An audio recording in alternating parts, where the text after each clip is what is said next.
Hi friends, அஸ்ஸலாமு அலைக்கும். எல்லோரும் எப்படி இருக்கீங்க?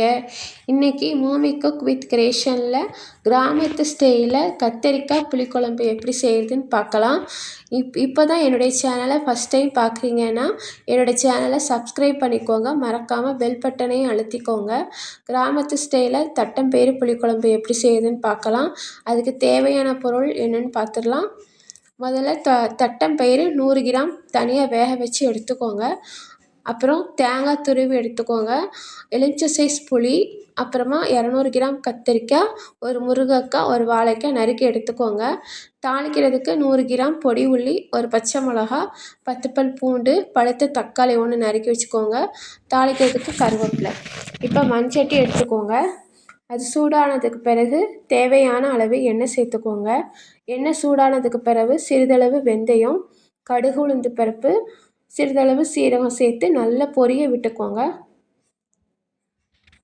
பொரிஞ்சதுக்கு பிறகு நம்ம நறுக்கி வச்சுருக்கிற சின்ன வெங்காயத்தை சேர்த்து நல்லா கண்ணாடி பதத்துக்கு வேக வச்சுக்கோங்க. அப்புறமா பச்சை மிளகா, பூண்டு இதையும் சேர்த்து நல்லா வதக்கிக்கோங்க. வதங்கினதுக்கு பிறகு கருவேப்பிலையும் சேர்த்துக்கோங்க. அப்புறமா நறுக்கி வச்சுருக்கிற தக்காளி பழம் அதையும் சேர்த்து நல்லா வதக்கிக்கோங்க. வதங்கிறதுக்கு கொஞ்சம் உப்பு சேர்த்துக்கலாம். உப்பு சேர்த்து நல்லா வதக்கிக்கலாம். இந்த மாதிரி நல்லா வெந்ததுக்கு பிறகு ஒரு தக்காளி பழத்தை அரைச்சி எடுத்து வச்சுருக்கேன். அதையும் சேர்த்து நல்லா வதக்கிக்கோங்க. குழம்பு கொஞ்சம் திக்காக நல்லா வரும். அப்புறமா 1/4 டீஸ்பூன் மஞ்சள் பொடி, 1 டேபிள் ஸ்பூன் மிளகாய்த்தூள், தனி மிளகாய்த்தூள் சேர்த்துருக்கேன். அப்புறமா குழம்பு மிளகாய்த்தூள் 1 டேபிள் ஸ்பூன், அதையும் சேர்த்து எண்ணெயிலையும் நல்லா வதக்கிக்கோங்க. அப்புறமா 4 டேபிள் ஸ்பூன் கொத்தமல்லி பொடி. அப்போ தான் குழம்பு நல்லா திக்காக நல்ல ருசியாக வரும். 4 டேபிள் ஸ்பூன் சேர்த்துக்கோங்க. இந்த மாதிரி எண்ணெயிலே நல்லா வறுத்துக்கணும் மசாலாவை. அப்புறமா நறுக்கி வச்சுருக்கிற காய்கறிகளை சேர்த்துக்கோங்க.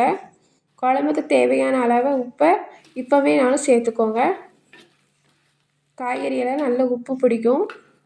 அப்புறமா இதை மாதிரி நல்ல காய்கறிகளை மசாலாவோடு வதக்கிட்டு நம்ம கரைச்சி வச்சுருக்கிற புளி தண்ணியை சேர்த்துக்கோங்க. இப்போ குழம்புக்கு தேவையான அளவு தண்ணியை சேர்த்து நல்லா மிக்ஸ் பண்ணிக்கோங்க. நல்லா மிக்ஸ் பண்ணி நல்ல 15 நிமிஷத்துக்கு குழம்பு நல்லா வேக விடுங்க. பாருங்கள், 15 நிமிஷம் கழித்து நல்லா குழம்பு வெந்துருச்சு.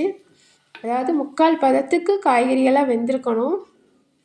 பாருங்கள், 3/4 பதத்தில் காய்கறியெல்லாம் வெந்திருக்கு. இப்போ இந்த சமயத்தில் நம்ம வேக வச்சுருக்கிற தட்டம்பயிரை சேர்த்துக்கணும். அரைச்சி வச்சுருக்கிற தேங்காய் விழுதையும் இந்த சமயத்தில் சேர்த்துக்கணும். குழம்புக்கு தேவையான அளவு தண்ணியும் நீங்கள் சேர்த்துக்கலாம். ரொம்ப திக்காக வேணும்னாலும் சரி, கொஞ்சம் தண்ணியாக இருந்தாலுமே குழம்பு நல்லா தான் இருக்கும். இந்த மாதிரி நல்லா எல்லாத்தையும் நல்லா மிக்ஸ் பண்ணி விட்டுக்கோங்க. அப்புறமா இன்னும் 10 நிமிஷம் வேக வச்சு எடுத்துக்கோங்க. பாருங்கள், 10 நிமிஷம் கழித்து நல்லா குழம்பு வெந்துருச்சு. குழம்பு நல்லா திக்காகவும் இருக்குது. காய்கறிகள் எல்லாமே நல்லா வெந்து இருக்குது. பாருங்கள், நல்லா தெரியும். இந்த பதத்தில் குழம்பு இருந்தால் ரொம்ப நல்லாயிருக்கும்.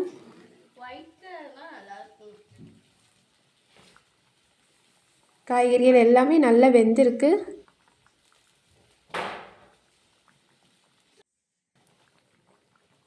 இப்போ மல்லி இலை தூவி ஒரு 5 நிமிஷம் சிம்மில் வச்சு இறக்கிடலாம்.